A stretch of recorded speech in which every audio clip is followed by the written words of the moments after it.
The idea that he was ever in charge of intelligence assets of any kind in this country is deeply, deeply troubling. Let me just say this about this DHS bulletin. If they have specific, credible, actionable intelligence, then they should act on it. But if this is just some attempt to amass power and to go after the civil liberties of law-abiding Americans, we're going to have a big, big problem. I think the DHS, as a department under Biden, already has a lot of questions to answer. Congress needs to perform its oversight role here because this is very, very troubling. Well, disgraced FBI agent Peter Strzok, he wants you to believe that men and women in uniform, at the core, really can't be trusted. We need to understand what has happened to radicalize various people, particularly not only in our society, but specifically within law enforcement and the military. They tend to skew conservative. They are strong law and order. And there are certain elements of that who are going to fall victim to these sort of fantasies or these rather extremist ideas, including taking up violence. Senator Hawley, Peter Strzok, the font of all that is moral and right. Yeah, this is somebody who probably ought to be in prison. I mean, Peter Strzok has violated, as multiple investigations have shown, numerous laws. This is a guy who lied under oath repeatedly. This is somebody who lied to the FISA court to get wiretaps during a presidential campaign. I mean, the guy's a professional liar. And think about the fact that he was in charge of an FBI investigation. He and a small group at the FBI that targeted the former president, targeted their associates. Is the greatest abuse of FBI power in my lifetime. And now these people are giving lectures. I mean, Lord, this has got to stop, and we've got to take a stand for the First Amendment and for civil liberties in this country. Well, Senator, I want to get into specifically what the FBI could be doing tonight, given this edict. Does that mean anyone who posted on Facebook about mail-in ballots and getting together with other like-minded citizens because they were concerned about it, election integrity, are they potential terrorists, domestic terrorists? People, again, they cited before, pro-life people, radicalized on single-issue voters. That was what Janet Napolitano said all those years ago.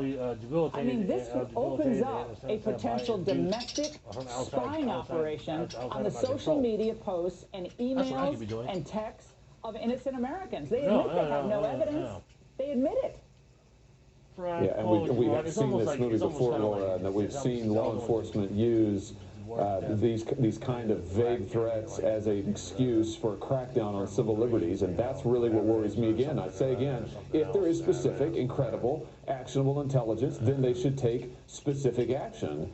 But if these vague threats, I mean, they need to justify what they're doing here, and I think we've got to be wary of targeting law-abiding Americans, taking away civil liberties, punishing political viewpoints. I mean, this is scary stuff. I tell you what, it's not unity. I mean, Joe Biden talks about unity.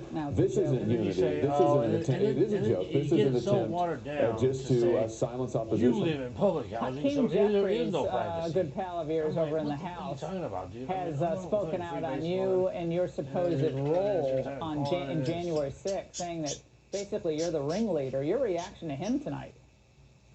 I haven't seen his comments, but that does not surprise me, the hysteria and the lies coming from the left. And let's just call it what they are, Lord. These are lies. The idea that leading a democratic debate on election integrity on the floor of the Senate is akin to violence, that's a lie. Saying that it's an attempt to overturn an election, that's a lie. Saying that it's an incitement to violence, that's a lie. Those are all deliberate lies. The people telling them know they're lies, and they're doing it to try to silence political opponents. That is wrong, that is un-American, it is unconstitutional, and I'm not going to stand for it. I'm not going to be intimidated by it. And Senator, I saw the report tonight that your donations are actually picking up quite a bit. Some corporations might have stepped aside. It looks like small donors stepped in. Big story tonight about that we saw. So that's not making your opponents happy tonight either.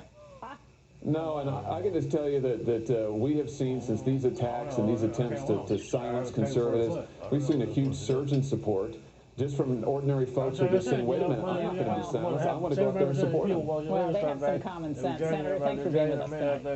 Thank you.